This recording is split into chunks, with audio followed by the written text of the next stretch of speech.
Welcome to the Decode Podcast. We are in Anaheim at the Global Electronics Association Apex Expo 2026, and we're joined by Kevin Brennan.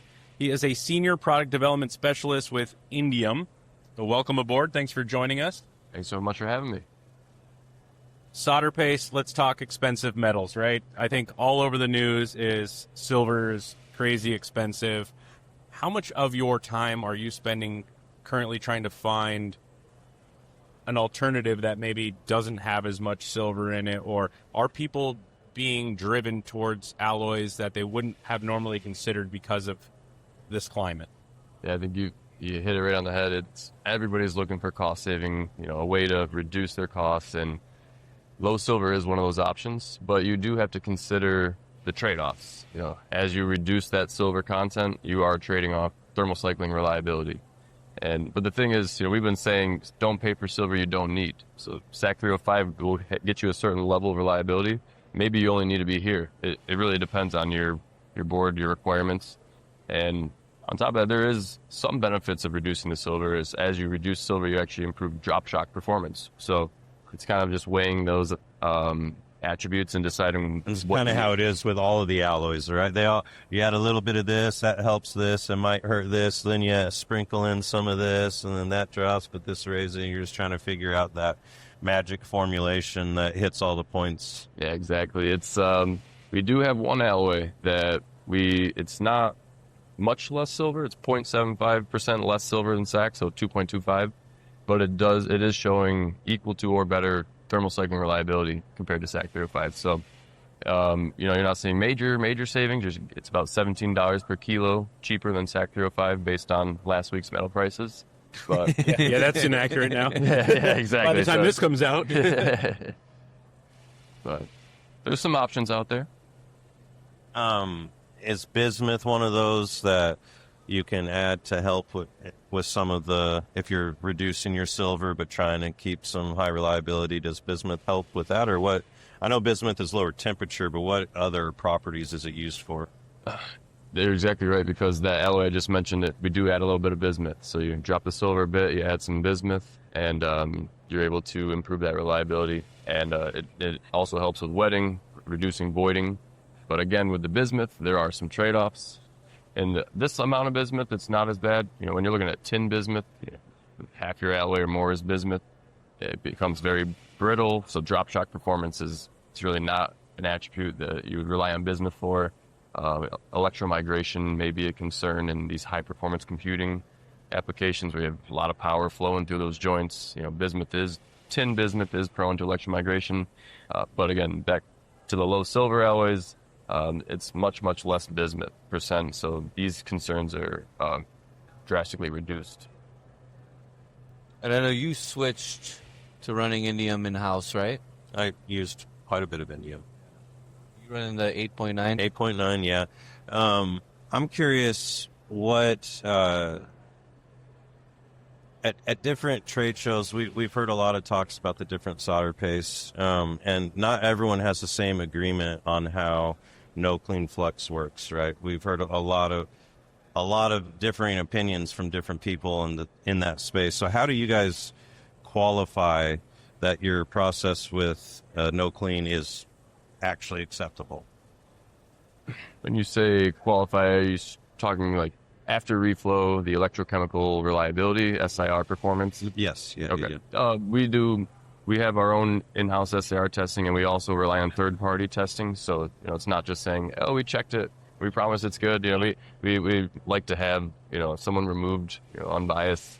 And we've been doing, we stick to the J standard, but we are seeing now with more low standoff components, those high-density boards where everything's heating uneven, that's where you really need to pay attention to your process, because underheating is probably the biggest concern you might have. Yeah, if you don't actually activate or render it inert or benign by the time it's made it through, if you still have some active agents going on there, right? Right. So we really try to get people to pay attention to reflow profiling, make sure your thermocouples are drilled into the board right in those suspect areas. It's every board's unique, so really we like to do as much as we can to, give you information to empower you to build your boards.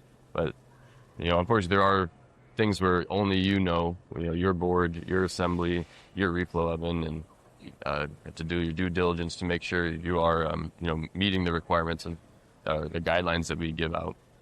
I'm going to put you on the spot a little bit here. So we realize that there's certain instances where cleaning is just not an option, right? Mm-hmm. So obviously a no-clean paste is going to be used, and there's not going to be a cleaning process.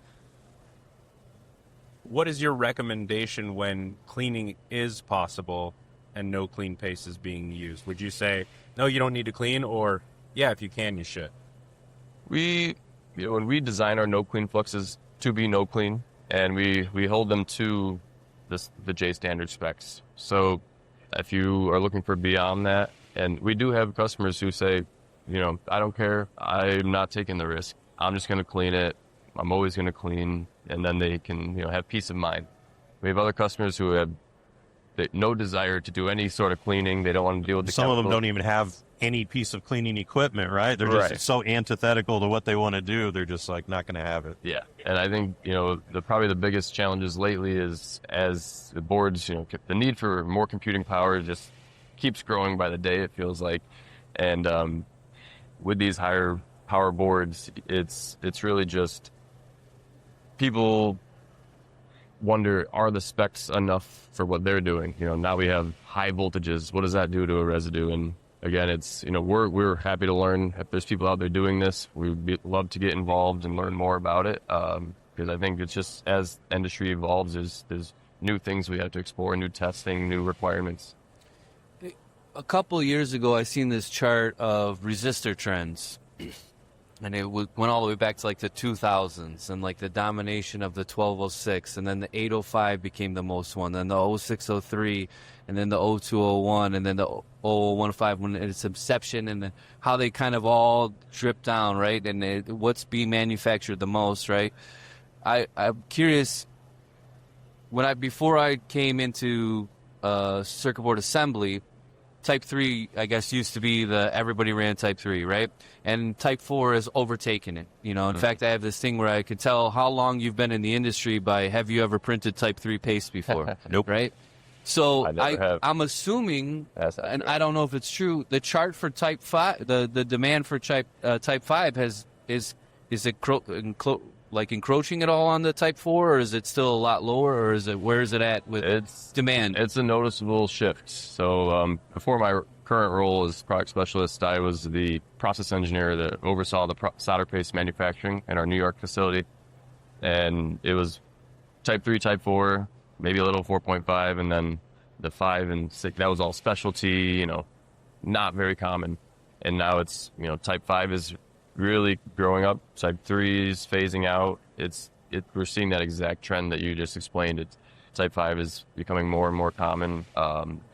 Even for industries that typically, were Type 3, Type 4, and they said, oh, we got a couple of years, we don't need Type 5, and then they show us there's new stencils. We're like, no, you need Type 5.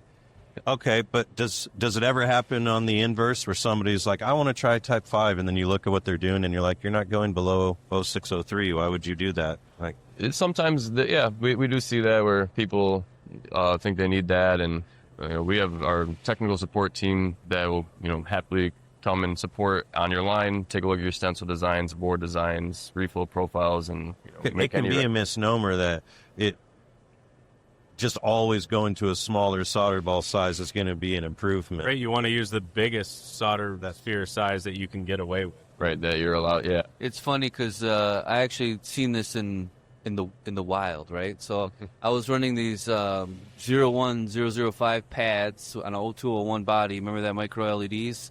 And it was failing when I was running Type 4. We switched to Type 5, and they all passed. Yeah, you weren't getting sufficient aperture fill. That was the only thing we changed, right? And it was like, what, a 3 mil sensor or 2 point something, right? You know what I'm saying? Yeah. Yeah, I always like to say you only get out what you put in, right? I mean, we talk about transfer efficiency a lot in the stencil world, but that's assuming that you had anything in the aperture in the first place, right? So paste size is just so critical for ensuring good aperture fill, and then the stencil can do its job and get it out of there. But yeah, it's we have some clients that will label what type solder they're using? Like, I've seen 7, and can we go smaller? You think they're jetting it though? No, that's stencil print. Oh yeah, what am I thinking? It's just stencil. Yeah, Right? yeah. I would think so. Yeah, we do have customers printing Type 7, and we do have Type 8 powder as well. And What's the sphere size on Type 8? Like 3 6 microns? I think it's under 8 microns.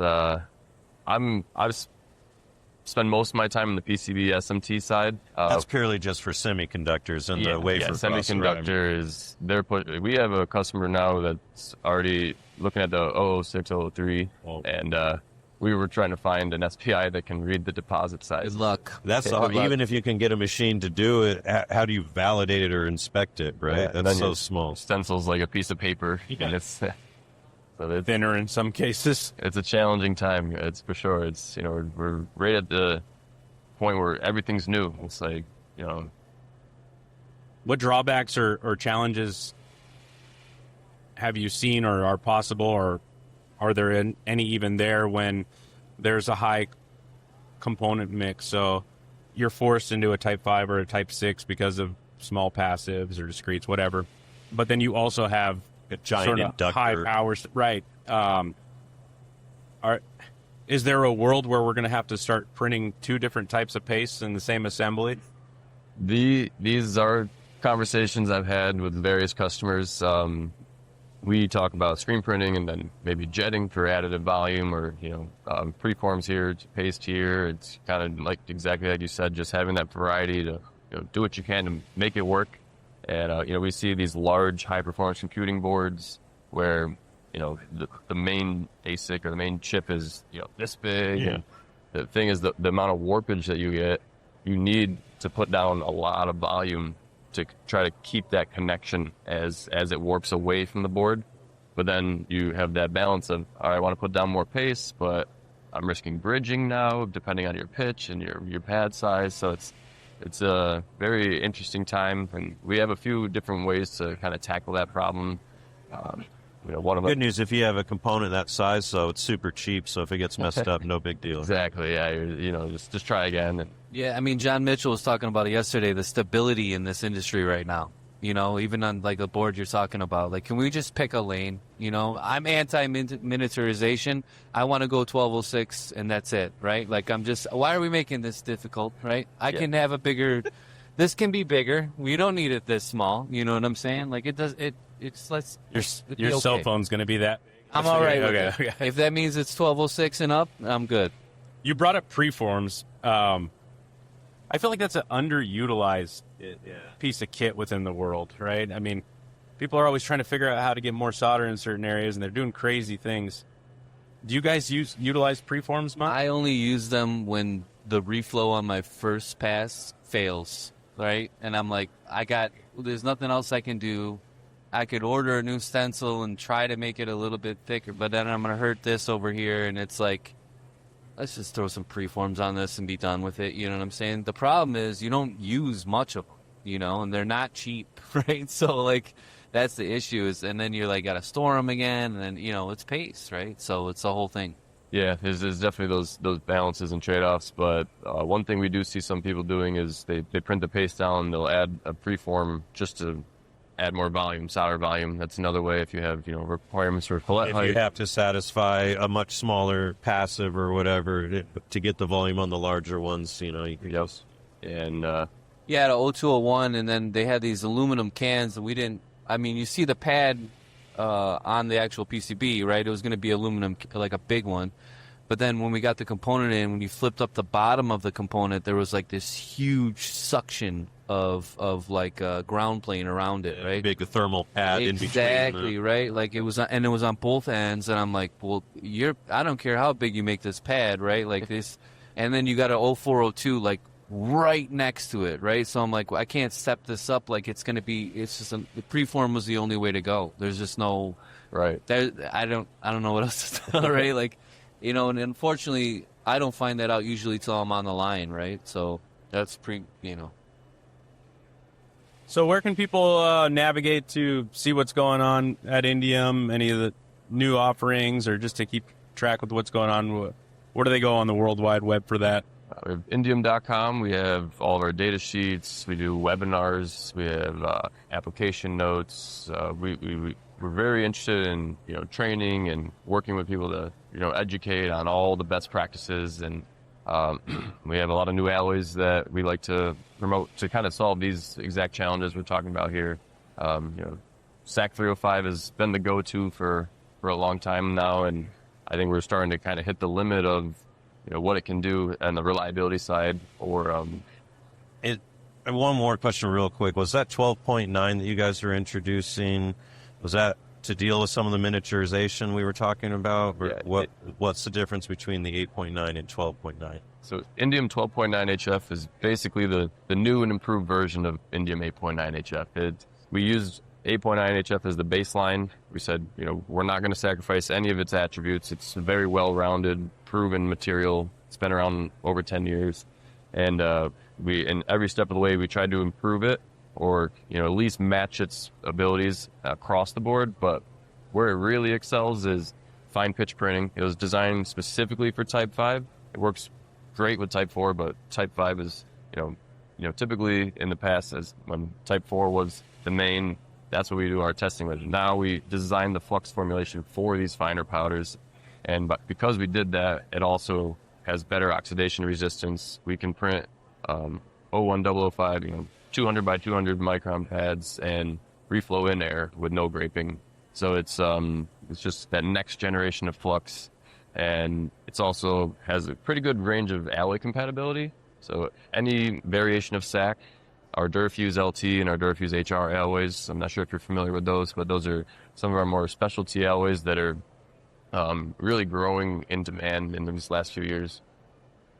I knew we had talked about that a little bit, and I didn't want to forget to mention that, because any new development in the solder paste world is interesting to our audience. So thanks for sharing that. Yeah, absolutely. Well, thanks again for joining us. We appreciate your time, and thanks for tuning in. Thanks for having me.